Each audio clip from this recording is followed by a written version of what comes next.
This is the legs. Quarterback's legs.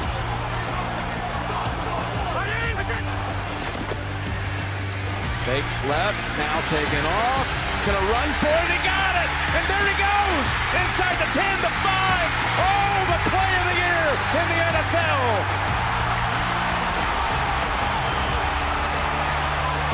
Quarterback legs it was. I said no spy on this play. I can't believe it. The rare mistake by Kansas City. There's times. What's up, guys? Anthony Testino, contributor for Eric Smith over on YouTube. Yeah, so we're going to get into the Dolphins tape today. I have not seen it yet. I actually missed the first 3 quarters of the game on Sunday. I had to work, so I caught the 4th quarter, which was interesting. And then I did go back and I did rewatch the broadcast replay. I wanted to try to get a feel for the momentum, and those kind of things, like as much as I could. I feel like if you watch the condensed version, you kind of lose some of that.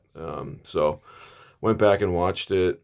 I think, I was a little disappointed in how the pass defense played second half. Shuck was 26 of 38 for 240, 2 scores, and then he threw the pick to Rasul. And then, he did have the one to Minkah on the 2-point conversion, but that doesn't go down as a pick because it's a 2-point conversion play. I think it just goes down as an incompletion. The run defense showed up though, again, so that's a positive. And again, a win's a win. So whatever small hopes they still have for this playoff dream they're chasing, it goes another week. They continue to, stay on life support, basically. They have a pulse. Again, I've made it very clear. I'm not under the impression that that's going to happen or that they're going to accomplish that goal, but I can appreciate the turnaround and them finding ways to win when, the season started out so badly. And and Tua, I'm not going to get too much into it, now, just because our focus is usually defense and elsewhere. But yeah, I gotta say, just disappointing, very, very disappointing. I'm a Tua guy. I'm a Tua fan. This has by far been his worst year that I've seen him play. I have my theories and opinions as to why that is, and some of it, most of it this year is a lot on him, and it's a shame. So, what that means going forward and for the future, nobody knows yet. We'll see.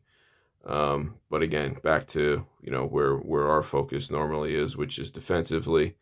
The run defense, like I said, played pretty well, I think, for the most part.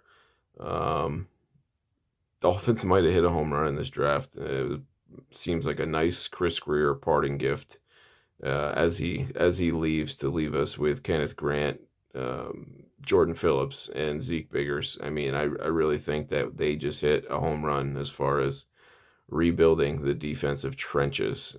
Those guys are really, really playing good football for, where they're at in their career.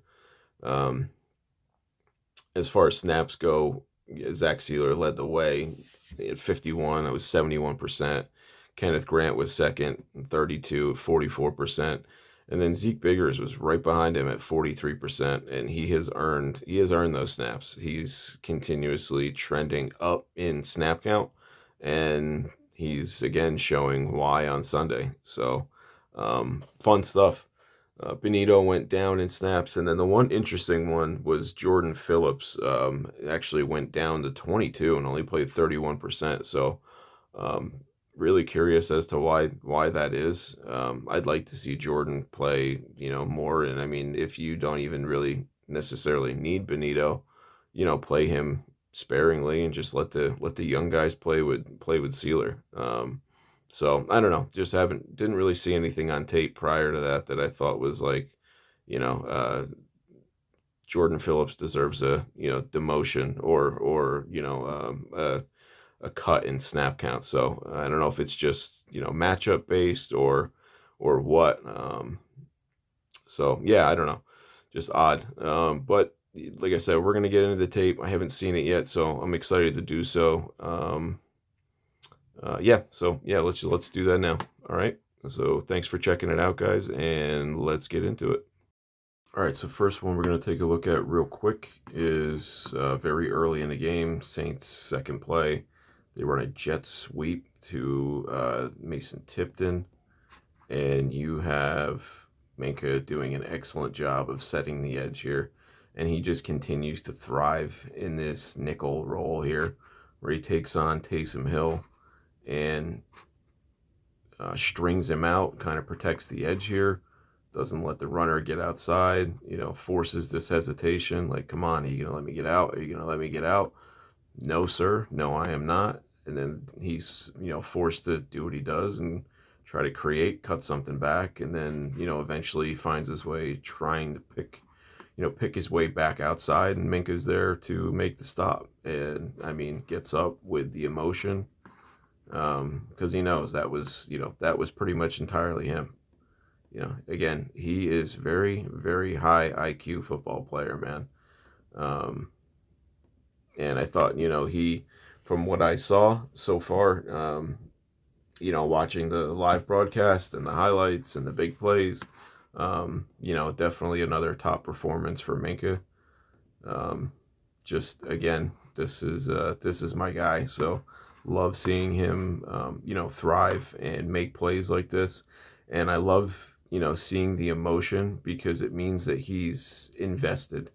I kind of say this a lot when I talk about Minkah, but when we traded for him, I was very, very excited. Couldn't believe we got him back. Never, thought the day would come where Minkah Fitzpatrick would be back in a Dolphins uniform. But when we got him, it was like, I was just shocked, but also very, very excited. And then, he goes on where he's like, he's not talking to the press. There's no press conferences or anything like that it felt like forever. I think it was weeks, where it was like, well, what is going on? Is he going to be now traded from Miami, or like, are they working on a buyout or something? Like, that's really the vibe and like the feeling I had at the time, because, with him not talking, I'm like, this guy can't be happy about this move.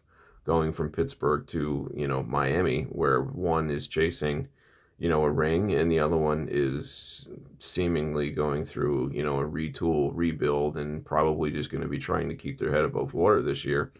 And, again, in the beginning, he, like when he finally did speak, it just was like, didn't seem very happy or, excited, or he just, he was a pro, so he said the right things, but you didn't like feel it, from him. I'm like, oh man, I feel bad for this dude. His 2 stints in Miami are probably not coming at the best time. If you could have, 2022, 2023, if you could have taken out Javon Holland and inserted Minkah, I'd sign up for that all day. So, to see where he's come and where things like this look like they're at now, when he makes a play and makes a pick, and then you get the emotion, and he's, to me, he's really becoming a leader here, and, buying into what's going on, and embracing, his role in this defense, and even on this team. And, it's going to stink if he ends up, not being here next year, because Miami's going to run into some serious cap issues next year, this offseason. So it's to be seen, but for me, I really hope he sticks, because I could get used to this. So, but as for Sunday, yeah, he was awesome. So, good way to start out, good way to set the tone, and, let you know that he was there to play and locked in. Okay, so the next one we're going to look at is just an all-around good play, by the entire defense. This ends up being a coverage sack, and I think these are nice to highlight because it shows multiple guys doing their jobs, and then eventually, the pass rush doing what they got to do. And getting home, I'd like to see it happen maybe a little quicker, but at the same time, they got home before this play turned into a scramble drill or a quarterback run. So again, when there's opportunity there, get it done, and they did here. And the other thing is that in one of Weaver's last press conferences, he had said, like, not verbatim, but basically, when they try to play man coverage, they do their best to hide it. And I think that that's pretty obvious and, universal across the league. For the most part, you'll get teams where they line up in zero or cover one, and it definitely looks like man, and then it is man, right? But they've also probably shown the same look on tape and dropped into zone. So it's kind of just a matter of, a quarterback figuring out and maybe playing the guessing game or catching things on tape, whether, they know for a fact it's man or not, right? So that's the whole cat and mouse game that is the NFL, and defensive coordinators versus offensive coordinators, and, coaches on the field, or quarterbacks on the field, so here we do get man coverage. These teams now run so much motion and shift guys that it does make it really hard to hide it and disguise things. When you're in man, I mean, this is an easy tell that, hey, we're in man coverage because he followed him, right? So here, that's what we're gonna get. We're gonna get single high safety here, and he doesn't even play all the way, really up top. He ends up kind of playing in this like intermediate, areas where if he decides to settle down, but your man over here, you're manned up here with Minkah on this dude here, and then Trader slides up and he's responsible for Foster Moreau, and then your outside guys here with Jack Jones, right? And then you got a linebacker on the running back. So this ends up being a shot play call where New Orleans is looking for a deep one. This is midfield. A lot of teams like to dial them up around this territory, somewhere around the 45s or so. Teams will look to launch and, try to put one in the end zone or get down inside the 10. And that's what we get here. So you get play action, deep drop. He's looking here, but Miami's got this, locked up pretty much across the board. It's very, very good job. And again, this is why, this is what happens when you marry good coverage with, at least a capable pass rush where, like I said, they got home. They didn't allow, Shuck to scramble and pick up yards. They got home quick enough where these guys, couldn't break off of routes, and, it basically turns into a scramble drill, backyard football, and then they complete something that way, right? Those are a little demoralizing because, basically you play good coverage, you take care of the initial play, but then they find a way to kind of, at least beat you or neutralize, the play. Well, when you finish off with a sack, yeah, it's good stuff, man. It's good stuff by your entire defense. So that's what we end up getting here. Foster Moreau ends up staying in the block chop here.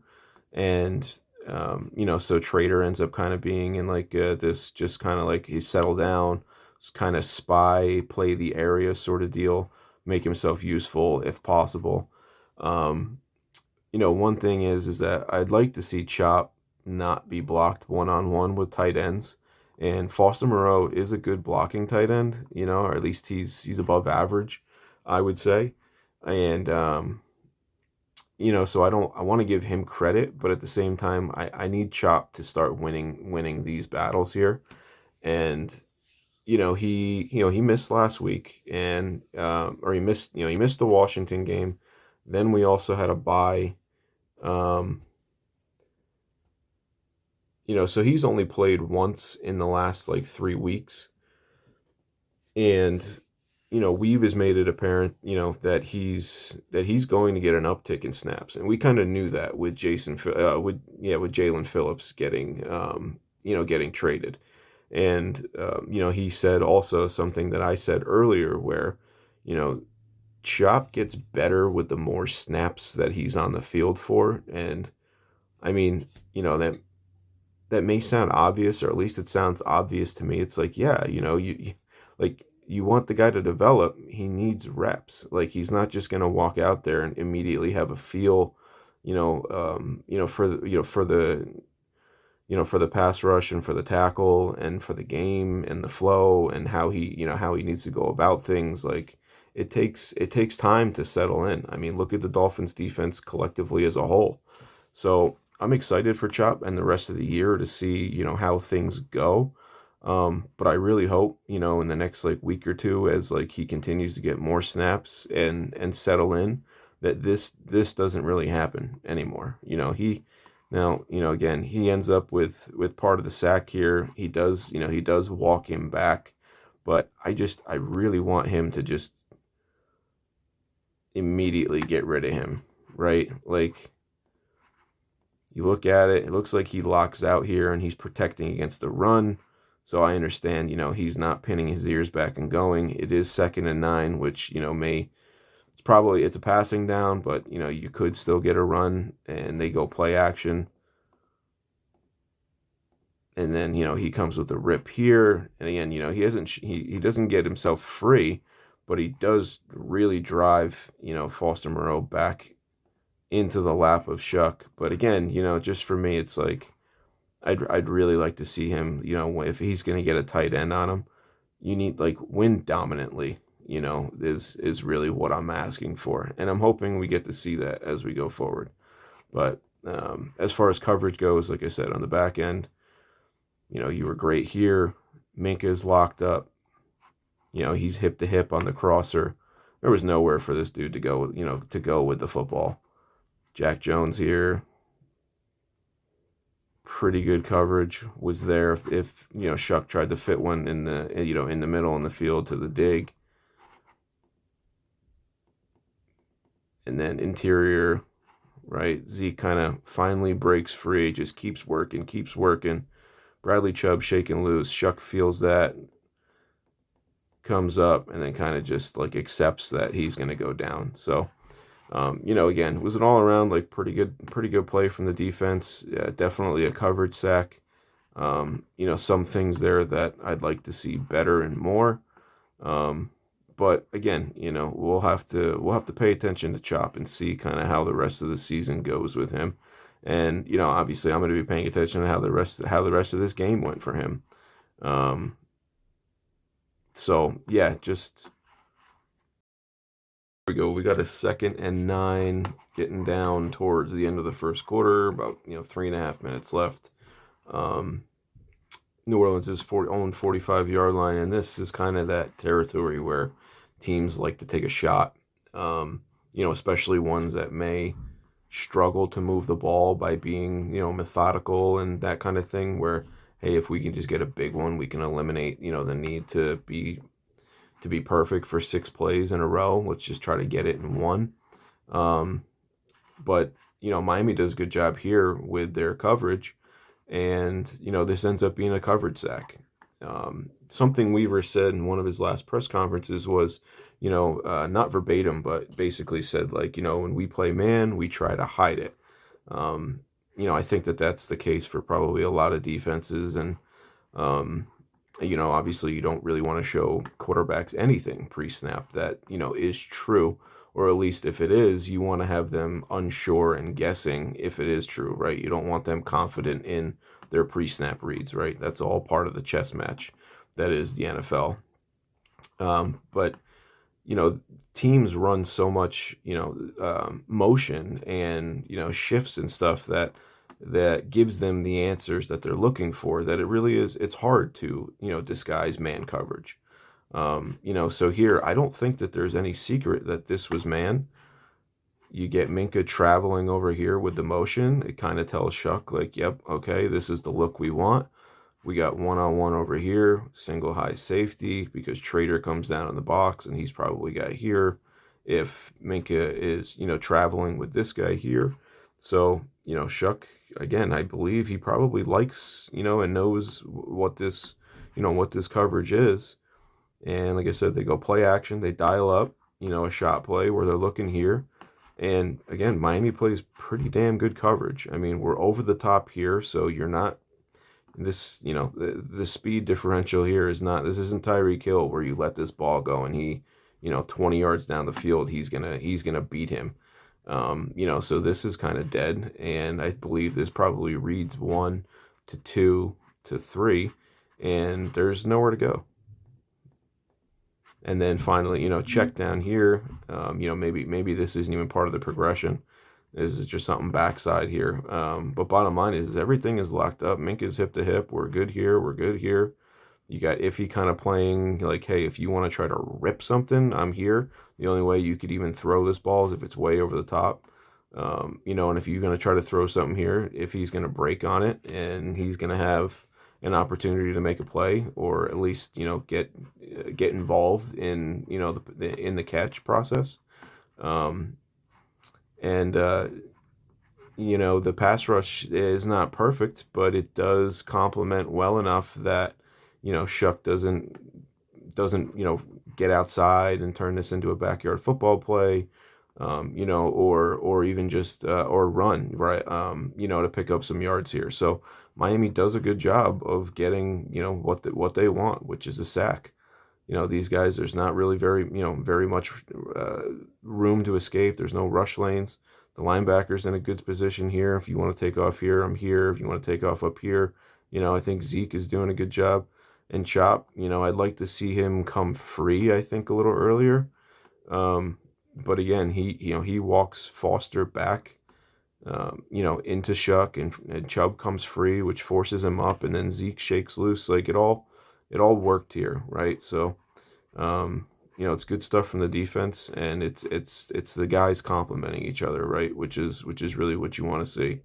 And not that the Saints are the pinnacle of NFL offense, but if an NFL quarterback and an NFL offense kind of knows that they have the look that they want, I don't think that they're thinking that, we're going to get sacked, right? You kind of like, hey, come on, let's hit this. This is what we wanted. This is what we saw on tape, sort of deal. And, Miami did a good job of stifling that. So give credit where credit's due. And, this is why complementary football is a huge piece to having to having a good defense in the NFL. So we'll watch it here. Again, I mean, he's all over the place here, right? Helmet stripe is here, so he's he could be looking here. He could be reading the safety. Like, are you coming up to play maybe the inbreaker? Are you going to challenge this? Or are you going to drop and take away the deep shot? But Shuck, left, right, his feet don't even match. Right, if you watch at this point here, I mean, just before that, his feet were nowhere in position to throw the ball down the middle or anything, and it becomes panic, sack. So, again, good stuff by Miami to get a sack and 2nd and 9 instead of turning into a manageable 3rd down, or, them being able to throw a shot play. It turns into 3rd and 17 or whatever it ended up being. So, good stuff by Miami. Real quick, this is 2nd and 4. Just a really brief look at a play early in the second quarter. Just showing Kenneth Grant, again, playing pretty good technique, man. He wins, gets his arms up underneath, and right now he's peeking. So this is a little bit of that 2 gap, right? He's peeking left. This dude happens to cut it back and run to his right at just the same time, which is why he's a smidge late getting out and stopping that run and allowing this dude to pick up, some positive yards. He ends up getting 5. If KG, had just peaked at the right time, or peaked right and saw this dude cutting it up this way, this probably only goes for 1 or no gain. So again, just highlighting, what KG is capable of. Like, you're seeing a lot more of this, man. We highlighted his, quote unquote losses, right? Look a hell of a lot different than they did early on. Like, he's going to be a player, man. Again, it didn't make the play here, was just off, peeked the wrong way. But just wanted to highlight it because, it's something to work on. Like, it shows that, yeah, there's growth. Like, there's things that we can get better at, but it also shows, again, how far we've come. And it also shows the fact that, like, again, like, he's winning. Like he won, like that dude that dude didn't block him just because it's a successful run. They picked up 5. Like, I don't personally really think that lineman like won that rep and did his job. I just think that Kenneth Grant was a little bit unlucky with the timing of his eyes and where he was looking. Because again, if he had put himself in the right position, like if you see, these guys are all positioned for the most part to the left, right? So KG's doing the same thing. And then Bradley Chubb is supposed to be squeezing down on this to, constrict this hole. And then if this dude's got to bounce it out, we clean up here, right? So, just again, wanted to highlight just a KG rep, something that I saw, something that was interesting. And, again, if you know and you're following along with the whole story, it's, it's a small piece of the puzzle, right? I had to kind of see, again, like what the rest of his game looks like. Like I am watching this kind of live and picking through here. So I'm not sure the type of game that a lot of these guys had. I just kind of know who got the snaps, but looking forward to the second half to see if KG kept it going and if he made any he flashed any more, made any plays. But it looks like these guys were winning their battles for the most part. So we'll see going forward. But yeah, more info to collect on KG. This is the next play, so it's pretty funny. But right on cue, we get this here from Jordan Phillips. Look at this. One arm extended underneath the pads here. He's going to dismiss Cesar Ruiz violently, which is the stuff that Anthony Weaver was talking about. And he does get some help here from Chop. But, yeah, ends up being a 2-yard gain, which was kind of what I was looking for out of Kenneth Grant on the last play. Just Jordan Phillips happened to be, in a little bit better position and had his eyes, I guess, in the right position to see where that run was going to go, where it was going to hit, and then made the play. So, again, more good stuff from our young guys, man. These guys show up every week. Boom. Extend underneath. This guy's done. With the strength of Jordan Phillips, this rep is already over. Cesar Ruiz has no chance. Gets rid of him. Cuts that down pretty much right away. And then you get the big boy celebration, which I thought was awesome to see because I really hadn't seen too much of that. So, yeah, coming into his own right in front of our eyes, guys. All right, well, we have to highlight this play. So this ends up being on a 2nd and 8. Again, still pretty early second quarter. And we all know that this is Minkah's sack fumble here. And New Orleans ends up with plenty of guys in protection. Miami only brings 4. And they have 7 guys in pass pro. They have the 5 linemen. They get a running back. And then they even get another receiver here to help. And they send out 3 guys in the route. And they had guys open. And when Chuck was letting this go, he was definitely letting it go up top here to the route that's sitting in between coverage. And it was open. It would have been, had the throw been accurate, it would have been an easy completion. But Minkah timed it up from second level.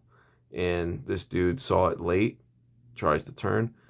Minkah gets around, kind of ducks a little bit. And, a little, I don't know if I'd call it bend, but, he might argue and tell you he's he'd be a 15 sack pass rusher with that kind of speed off the edge. But good blitz. They didn't pick it up. And this is what you want to do when other teams make mistakes. Make them pay. Minkah hit it pretty well. I love looking at guys' body language before the play because I think certain guys do a very good job of hiding it.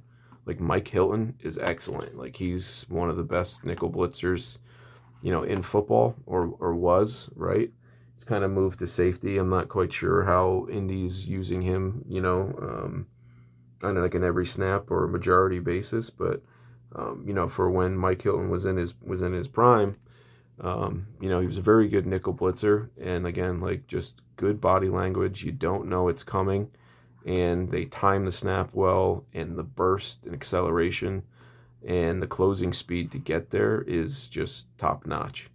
But, right, like you look at this, you see nothing from Minkah telling you that he's going, right? This, if anything, looks like he's maybe locked up here. You're pressed up over here, you're pressed up over here, and Minkah's here. Like, okay, maybe that's what we got there. Maybe this is his own. We're single high.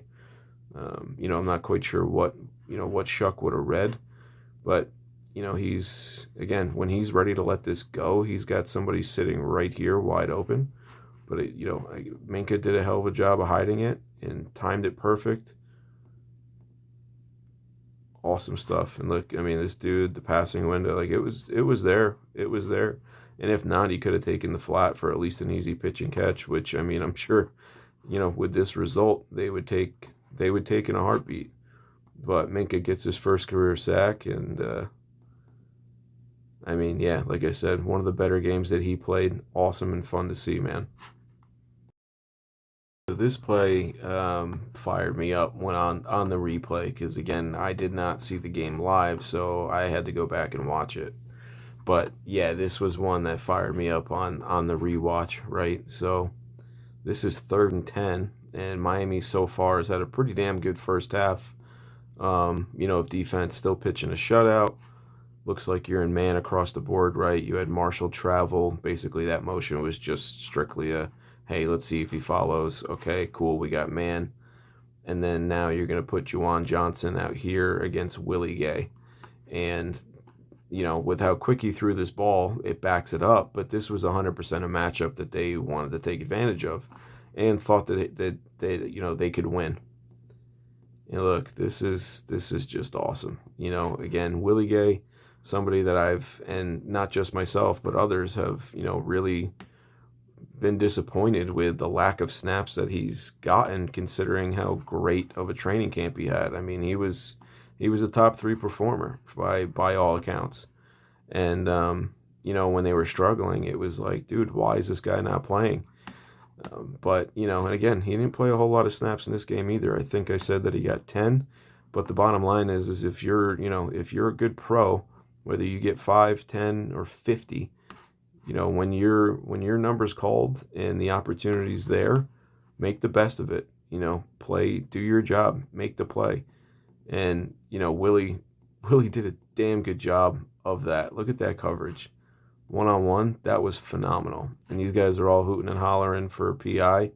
Dude, that was picture perfect from a linebacker on a very athletic, good receiving, pass-catching tight end. Gets inside. Willie sticks right with him. Yeah, there's some, bumping, but there's nothing crazy there. I mean, that's picture perfect, man. That's inside hand knocking the ball away. Phenomenal. Love seeing that from Willie Gay. One of my favorite plays in the game. We'll take a look at it real quick from this from this angle. Again, Willie's going to bump out, so he'll be out of screen for a second. Look at that. I mean, he's off the ground, basically full extension. Inside hand is up. Gets a piece or distracts Juwan from catching it. Had good help there from Ashton, but awesome stuff from Willie Gay. All right, and last play, pretty much to cap off a pretty damn good defensive first half for the Dolphins, is going to be Rasul's pick here. And it just goes to show, the high IQ veteran player that he is. Miami here in coverage, and is 2nd and 10, $1:16 left in the first half. New Orleans finally putting together a little bit of a drive here, and Rasul is just sitting on this. He knows that he's got help over the top. If this dude pushes vertical, that the safety is going to give him help, especially because the inside receiver here, the slot, broke his off quick. So again, if Rasul's reading this and sees this dude breaking down here, knows he's not vertical, if this guy goes vertical, he knows that this guy can take him. So realistically, like now, he's kind of free to play in between how he sees fit. And he's reading the whole way. And when you're a, film junkie and you're a vet and you've seen this before, and you situational, and you also know that, what New Orleans is kind of doing with a rookie quarterback, what they're capable of, right? Like all the ingredients that go into this pot, that is this situation. Quick drop. Immediately, the hand separates from the ball. As in, like, we're getting into our throwing motion. And without this really being a threat, because he doesn't have to protect so far over the top that if Rasul sits shallow, this whole shot is not exactly, as good or as big as it would be had they been on the 50-yard line, where Rasul would probably have to respect this vertical a little bit and at least carry it, for a few more yards. You wouldn't be sitting on the underneath route as aggressively. And then obviously he comes up and makes the play. So, again, when you just put it all together and kind of look at it like from his point of view, what the situation is, like, again, it just goes to show what we saw on film when we signed this guy. He's been top notch. It's too bad, that some of these guys that have really, come to Miami and performed very, very well and are, the kinds of people and players that you really want in your organization. It stinks that they're, maybe a little bit long in the tooth and, might not be part of the future here. Guys like Rasul, guys like, Minkah, Jordan Brooks is definitely going to be here, but like, man, what I would do to have Jordan Brooks at 24 years old, and be like the future, like the now and the future of the Miami Dolphins for a long time. But yeah, I mean, it just, you appreciate it for what it is and where we're at. But Rasul's been a hell of a signing, and happy to have him. Again, not surprised by any of the success that he's having or the impact that he's had on the defense. Hell of a play, and again, hell of a way to cap off a damn good first half of Dolphins defense. This is the first play of the second half, and somebody can correct me if I'm wrong, or share their opinion. I'd be happy to hear it and learn if I'm wrong. But this is part of the, I don't know if I want to call it issue, but maybe this is just a player not doing his job properly. But I prefer this one gap style of defense where these guys are firing downhill, and plugging gaps and making plays and being aggressive, where here this is more of a two-gap look, the way they play this. And, in my opinion, I think this is why, sometimes these things happen, and maybe why beginning of the year Miami's defense was bad. Aside from, the guys being young and not quite playing to the level that they're playing at now individually. I mean, of course, right, where these guys have now had, 10 games under their belt. But I do think some of that two-gap was part of that. And, you get it here, right, where, like, Jordan Phillips, again, monster. He's inside. He's got an arm extended, and he gets to the point where he literally just throws that dude off. That's Tylese Fuaga, younger, big-time prospect. But he's, like, standing here in this gap. And, like, for me, it's kind of like, go get him, or look at this lane here where, linebackers shoot it. Like, let's go get this guy. Instead, we're kind of just sitting and waiting, and, we're letting this guy pick and choose where he wants to go. and it ends up being, 5-yard gain, which, okay, it's a 5-yard gain on first down, but like 5-yard gain on first down is pretty good, right? Like you'd sign up for that every single time you run the ball on first down without a doubt, and again, not a touchdown, not a 30-yard run, but this is, when you're trying to get back into the game, you're looking for little wins, and you're trying to reset the tone, reset the line of scrimmage, that kind of thing, right? And to come out, out of halftime and have that be your first run, it's kind of, it gets things going in a positive direction, especially when you're only down 16 and you held the opposing team to, field goals and not touchdowns, right? Like you're not out of it by any means. It's a 2-possession game. But yeah, again, just to me, there's an opportunity there if we're playing a more aggressive style to, kill this run early. And, when you sit there and he's standing in the hole, like he is, it just, to me, that's not the style of defense that I want to play. Right? Like, I want to be aggressive. I want to go get these dudes. And we're late getting there, and yeah, just again, not exactly my cup of tea. I prefer to see Jordan Brooks firing, and even if you miss occasionally, like they've been pretty good. There hasn't been a ton of misses that have led to some like monster runs or big runs really. Lately in the last like month and a half or so. And Buffalo I think had some good ones, but yeah, I don't know. I just saw this, I see that there's opportunity there for, play to be made a hell of a lot sooner than it was. And, I think you can attribute that to, the style it looked like they were playing there. And, I definitely want to see more of that one gap penetrator, go get it, and let the linebackers go, give them the green light to fly and make plays in the backfield. Again, very, very brief look here, but just want to show and highlight some more positive stuff from the young guys up front. This play is really, it's more made by Ife Melifonwu.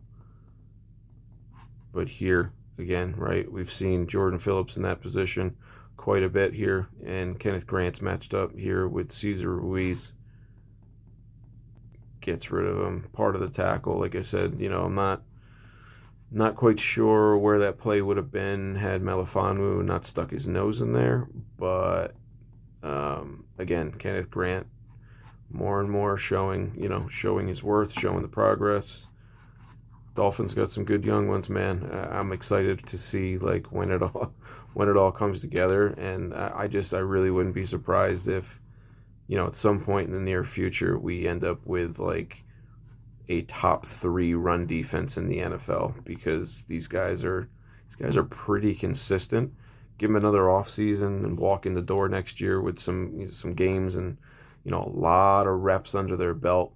And they've played against some damn good offensive linemen, some good offenses. They've again, when they walk in next year, it won't be their first rodeo and their heads won't be spinning. So yeah, again, gonna be fun to see these guys progress and like truly where it goes and where their ceilings are individually and where their ceilings are as a group and as a unit. Again, I was really happy to see Chris Greer gone, but as a parting gift, I will say thank you very much for leaving us with these guys at least. So this is what happens when you make a play in the first half and then you get excited and you get a little greedy and you want to make another one in the second half, right? So again, this is where, Miami needs to, stay the course, stay within yourself, do your 111th. Don't go crazy, right? This really should be,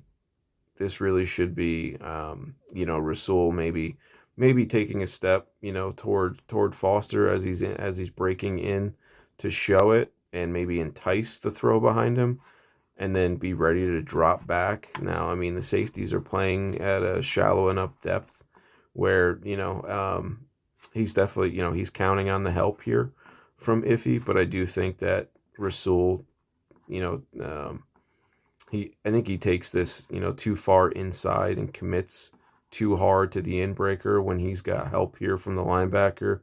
And because of that, that allows this, this big hole here with his momentum going forward. There's no way for Rasul to recover and get there unless this is a really, really poor throw.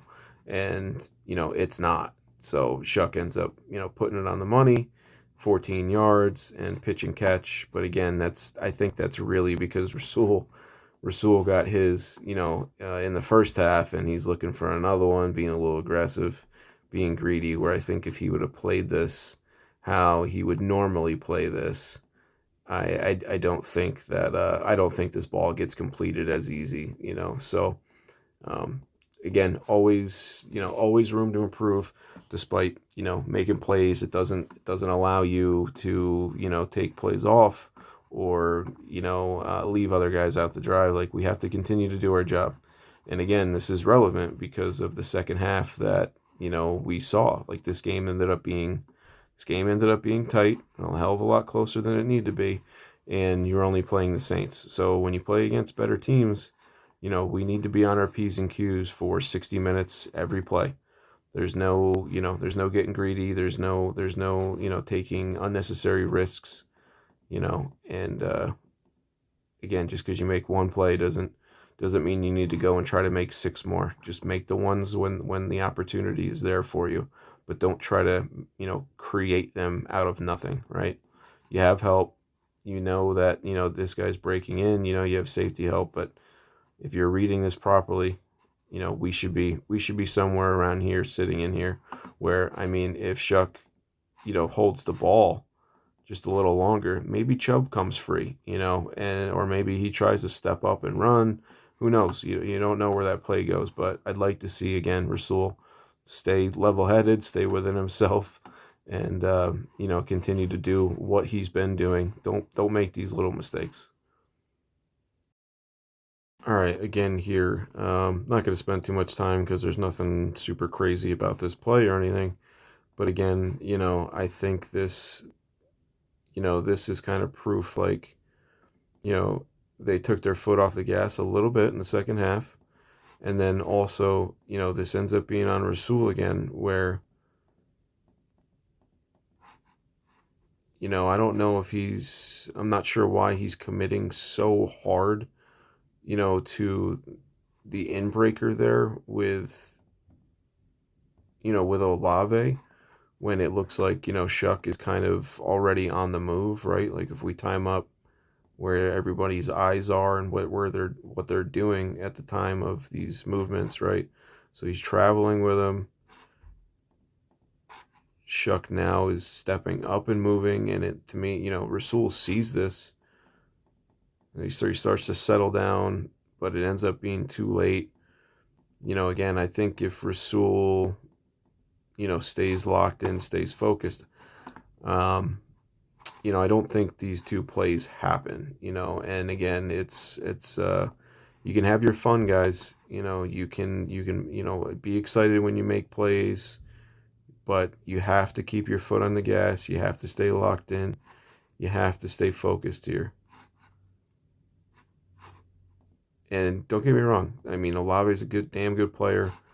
It's really tough to cover when, things break down, and these guys can typically go, anywhere on the field, make, any cut, any movement, and, quarterback gets outside the pocket. I understand that.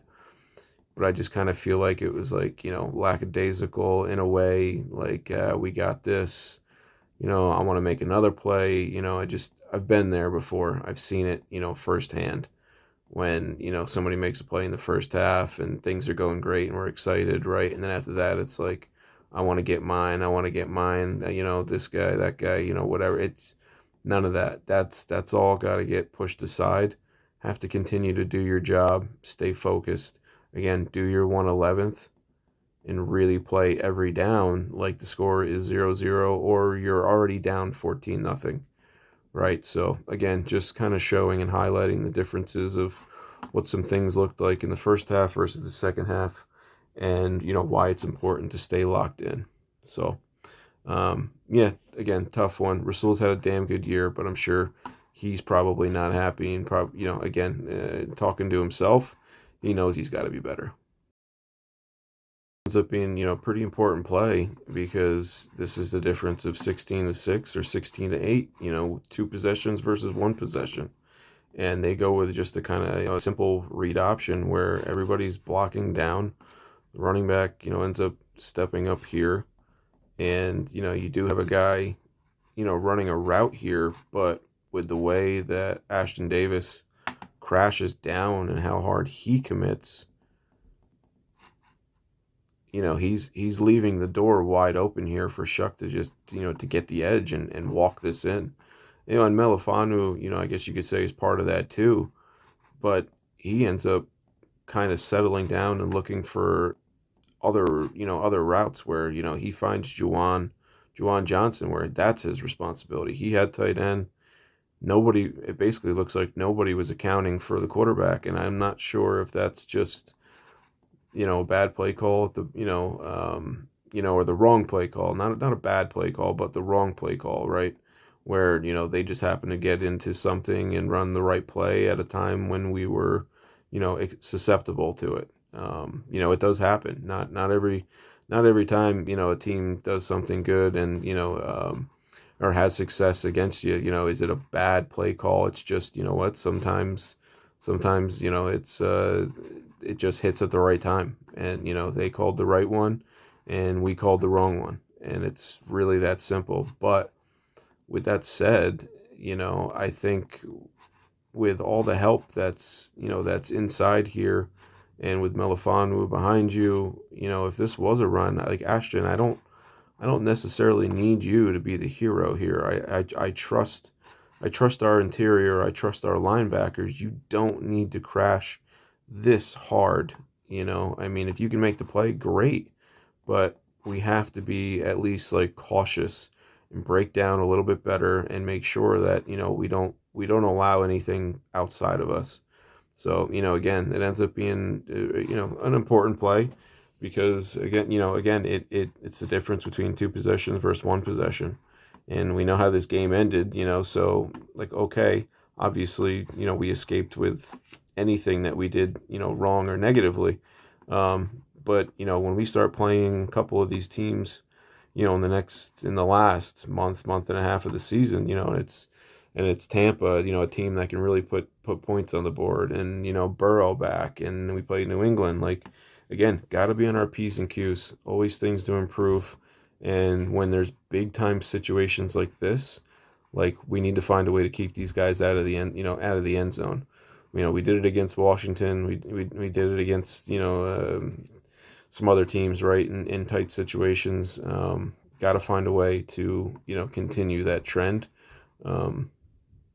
Because they change these kinds of plays when you play against better teams, and things get really tight late in the fourth quarter. These are the kind of things, and these plays are the ones that change outcomes of games. When you go back and look at some defining moments of games. So would like to see better there from Ashton, and I don't want to put anything on Iffy either, but I think I'd like to see him recognize the threat here a little more than trying to find Juwan Johnson, which, I mean, it wouldn't be the first time that a quarterback is rolled out and then thrown back into this little range here, near the front of the end zone or even short. So, I do get it. You're trying to be aware and make sure you're doing your job.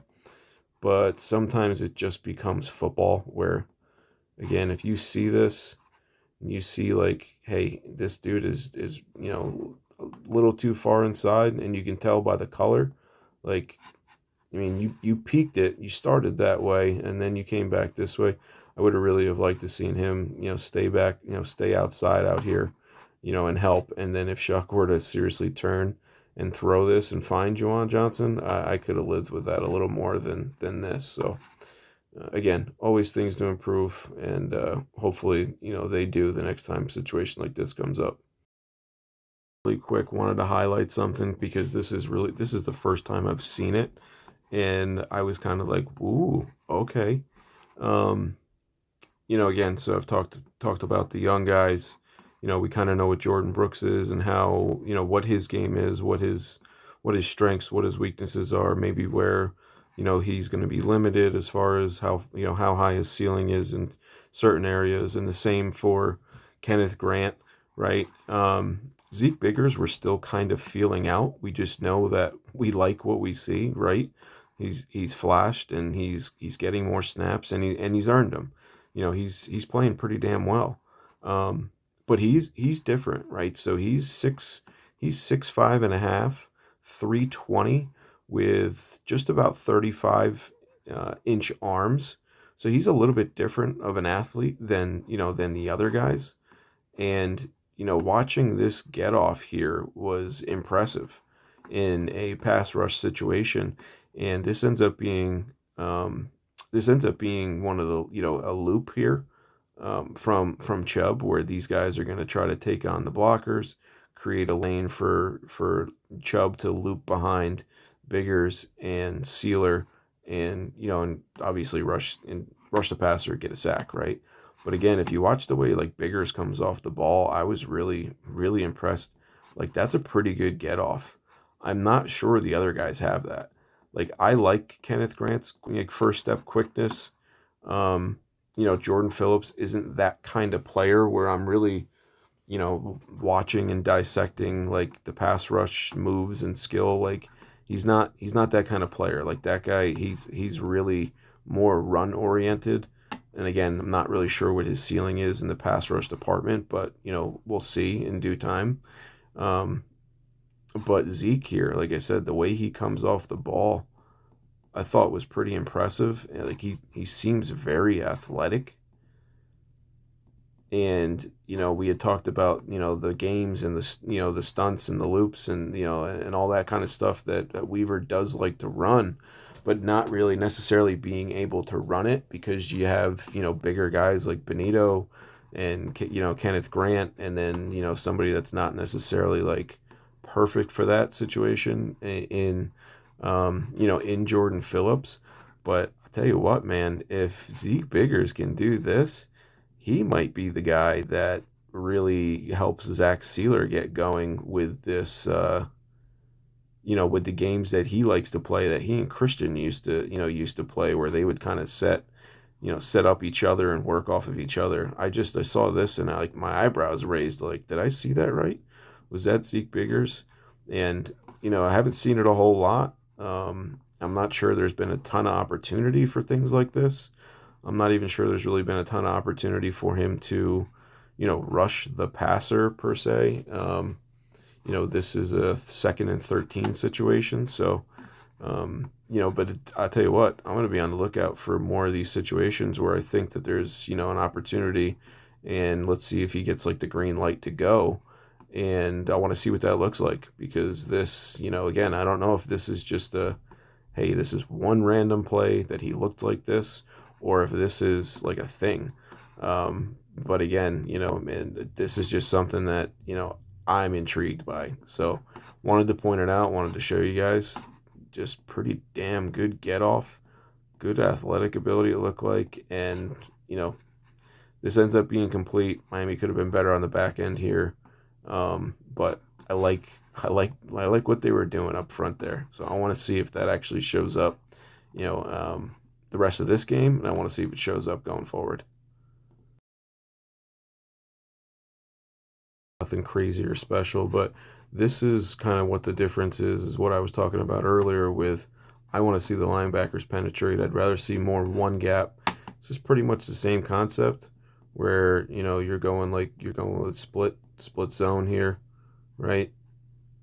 But instead here you get Dotson being aggressive, and the hole he's responsible for coming up and attacking it. And yes, he gets blocked, but it eliminates one place that this running back can pick and choose and be patient. And when he's got, 2 or 3 options, and guys are just kind of sitting around waiting, like sometimes, that's an extra half a second that a lineman needs to get in position and open something else up, or somebody loses their technique and they get washed out, or end up on the ground, whatever the case may be.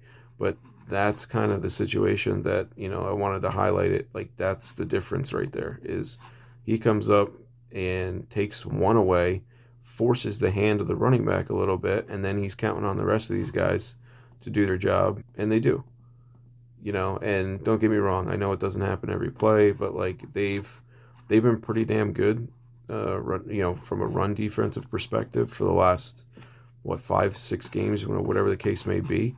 I really do think a big contributing factor to that is allowing these linebackers to play more one gap penetration style along with the defensive line, to go and get these guys, force the hand a little bit and be aggressive.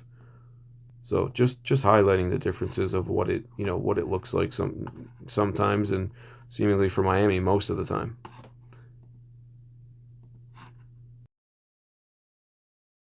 Just want to take a second to give Bradley Chubb his flowers here, because I think they're deserved.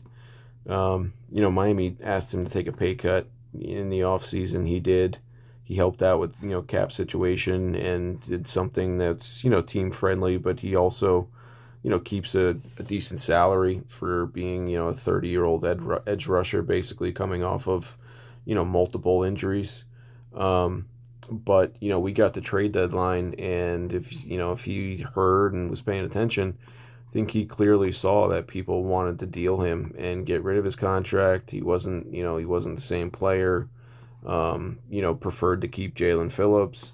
All that kind of stuff, and that can be motivating for a player. And I really think for Bradley Chubb it was. I think after the trade deadline, like he's taken it up to a different level. Early on, he had some sacks and some decent little looking numbers, but from like a pass rush win rate, it wasn't very good. And he was kind of just getting sacks by like being Johnny on the spot sort of, and like just like, oh hey, thanks for walking into me, I'll take that. But now I feel like there's been some TFLs, there's been some nice plays in the backfield against the run. I feel like the way he's taken on like the split zone, split flow, like that kind of stuff, like has been better than what it was early on. He's been helpful in the run game, and then sacks like the one he got on this play, like they're earned ones. So I really do. I think he came back motivated after the trade deadline, and he was still in Miami, because I think he knew that most wanted to see him gone because the contract, they didn't think he was worth it, and people preferred Jalen Phillips still be a Dolphin. And it's nice to see, man. And I'm sure some of it is like knocking off the rust and whatnot, but at the same time, I will definitely personally attribute some of that to playing with a different level of motivation. But here, again, just want to highlight it. Like, this is damn good stuff. This is 3rd and 2, and again, not the best second half for Miami. Ends up getting hit here by the helping tackle, or helping guard, but fights through. Again, playing with a high motor. Bull rush, pushes him back, gets help, fights through, and then ends up coming up with a sack. I mean, that's all Bradley Chubb, And again, I just think the flowers are deserving. We'll watch it here real quick. Again, 3rd and 2, 4th quarter. Boom, bull rush, knocks him back. Good 5 yards. This guy leaves. He leaves Sealer over here to come help. Doesn't matter. Chubbs keeps fighting, finds a way to get it done. Big play. And, Bradley Chubb's really become, he's been a leader, but I just feel like at a time like this, he's really shining, because the play on the field, is helping, and he's always been like the consummate pro. So hats off to Chubb, and the season he's kind of turning this thing into. All right, guys. So we're gonna wrap it up here, and pretty good way. We'll disregard the onside kick scare and all that went on. the end sequence, to this game, and we'll wrap it up here and watch Minkah take this back to the house. Which ended up being a big play because that again changed, the whole can we kick a field goal, thing and aspect dynamic of the game for for New Orleans. So all in all, I touched a little bit on this earlier, and I'm going to kind of reiterate that. Listen, a win is a win. It was really ugly. This team is not in any position that they should, ever feel that they can take their foot off the gas. Like they need to be, pedal to the metal and full throttle 60 minutes of every game that they're going to play for the rest of this year if they truly want and believe that they can get into the playoffs. Now, again, they need help. It's not all up to them, but if you don't do your own part, then, it doesn't matter what anybody else does. I played around with the playoff machine, and yeah, I mean, it's very slim possibility that Miami gets in. They need a lot of help, and they need some very specific, things to happen for 3, 4, 5 teams basically. And there needs to be a lot of teams that basically just fall apart. But it is what it is. The season has, it's turned around in the way that I think, when you looked at some players early on, you were scared that Miami just like completely blew a draft, right? And I'm not talking for myself because, I knew that, some guys need time, some guys need reps. Not everybody develops the same pace. Not everybody hits the ground running. I can be patient, because it's about the final product. It's not about, what you look like in training camp. It's not about what you look like in your first 3 games. It's none of that, right? It's, but I will say that there were definitely times where I was like, wow, that's a lot uglier than I thought it would look, or I wanted it to look. And, maybe I'm letting doubt and worry creep in, a little bit just because some things were so bad. And then, like I said, there, earlier that there was like this black cloud just kind of following the Dolphins around like all off season. It seemed like guys were trying their best to like paint, a good picture, for the fans that like, hey, we're together in this. Last year we were flat out lying to you when we said we were together. This year we really are. We're doing things differently. We're holding guys accountable, right? Like all this stuff. And then, the way they started out the season, it was like, what are we supposed to believe, man? Because this is bad. And like, it didn't get much better for quite a while. I mean, we thought this season was, over. I mean, like over, and, it was just going to be firings and guys going on the chopping block like immediately after they lost to Cleveland because, that was embarrassing, and when they blew a lead to the Carolina Panthers, who, are surprisingly like a 500 or above 500 right now. So, I mean, hats off to them, but we didn't think that at the time of the Carolina Panthers, right? So like, when you look at all of it and then see where we're at, yes, like games like this and, maybe the Washington game, like definitely not the prettiest, not the most fun Dolphins games I've ever watched, and probably won't be burned into my memory forever as, some of my favorite Dolphin games, ever, but again, a win's a win. They keep this slim hope alive. And, we're seeing tons of progress, and we're seeing, we've seen lots of young guys make plays in big situations that should have some, should have some people excited for the future. That we still don't know what that holds. There's a lot of question marks.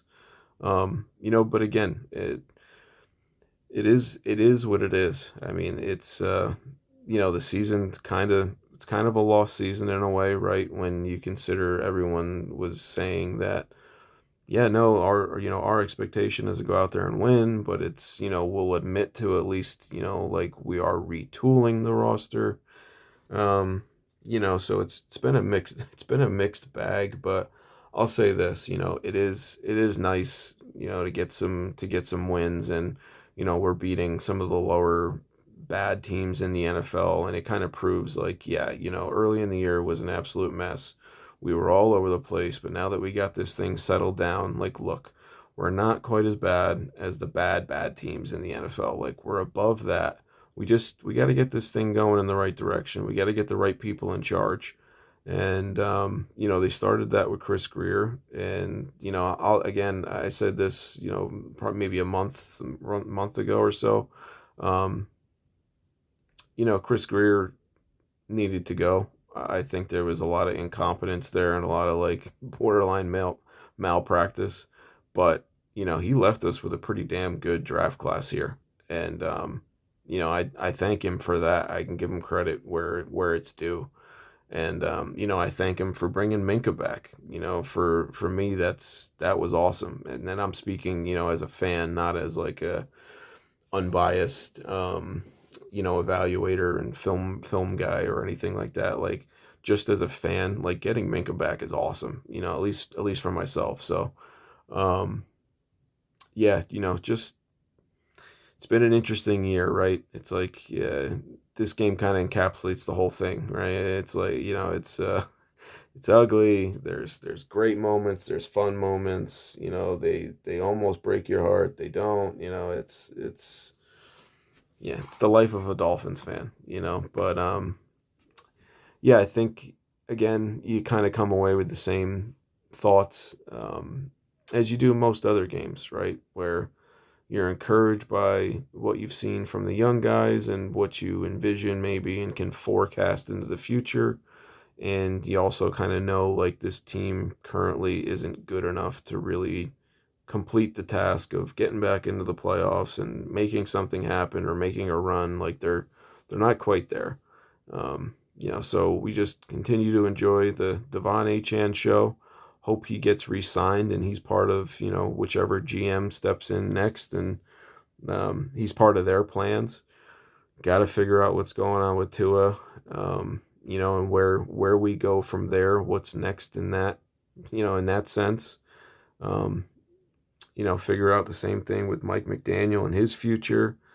And then, we have some vets, and, Minkah being one of them. Is he a guy that stays and is part of this thing, or, is it just too complicated to keep a guy that's going to make, whatever, 14, 15, 17, 16, whatever it is, $1 million.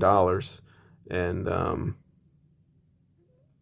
while we go through a rebuild where we just can't do that,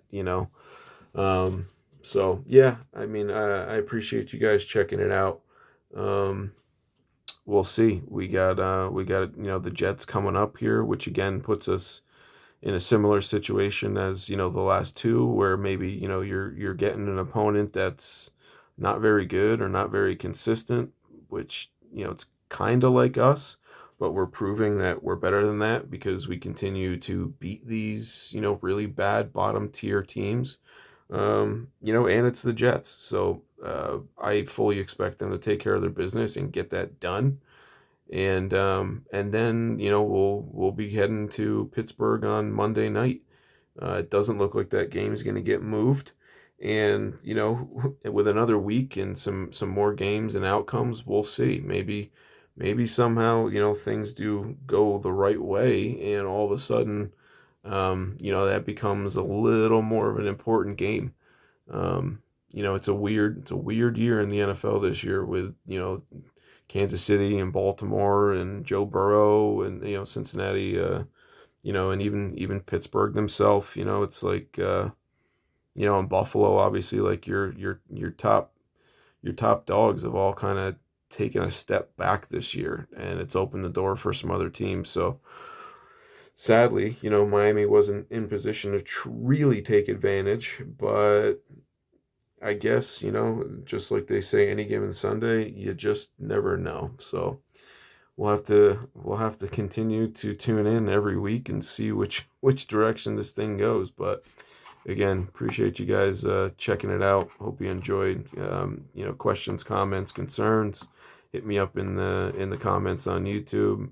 Reach out to me on Twitter, And make sure you guys tune in Wednesday mornings when Eric and I go live if you have questions and that kind of thing. And, come join us. We talk Dolphins, we talk, NFL, we talk a little bit of everything there. So be happy to have you. All right. Thanks, guys. Catch you guys later. Okay, thank you. Chase, and back over to Achane again. I believe he's got a first down. Make up for a lot of mistakes. First and 10 after an 11-yard pass play to Achane.